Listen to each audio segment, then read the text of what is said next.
سیدنا عمر رضی اللہ نے پوچھا ایک دن کہ یا نبی اللہ، ابراہیم علیہ السلام کو اللہ نے خلیل اللہ کیوں کہا ہے، خدا کا دوست؟ فرمایا اس لیے کہ لوگوں کو روٹی کھلایا کرتے تھے، اس واسطے خدا کے دوست بنے ہیں۔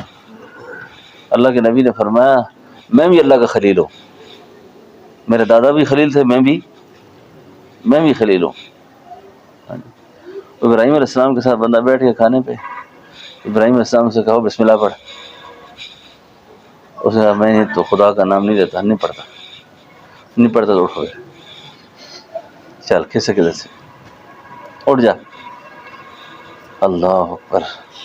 اللہ نے پیغمبر سے فرمایا ابراہیم میں نے ساری زندگی اپنے دسترخوان سے اس کو اٹھایا نہیں ہے،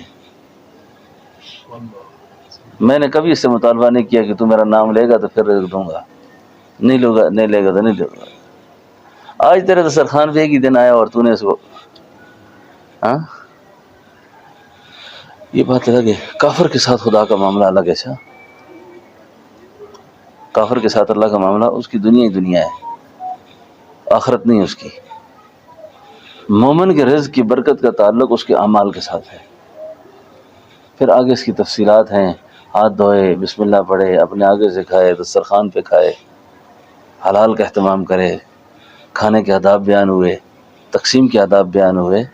تو یہ ساری چیزیں جو ہے نا، تو خاص طور پر یہ عرض کرنا تھا کہ رزق کا جو معاملہ ہے، رزق کا معاملہ، گھر مہمان آ جائے اس پہ تنگ نہ ہو۔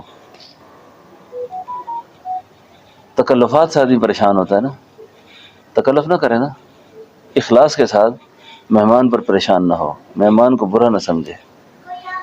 ایک اللہ والے فرماتے ہیں کہ مجھے اللہ نے کشفن یہ بات سمجھائی کہ میں نے ایک گھر سے دیکھا کہ مہمان نکل رہا تھا، تو مہمان کے پیچھے میں نے دیکھا چمٹیاں تھی، حشرات اور ارض تھے، سانپ تھے، بچھو تھے، عجیب عجیب قسم کی مخلوق جا رہی ہے پیچھے۔ تو مجھے اللہ نے یہ بتایا کہ بھئی یہ اس گھر کی ساری مصیبتیں مہمان روٹی کھا کے ساتھ دے کے چلا گیا۔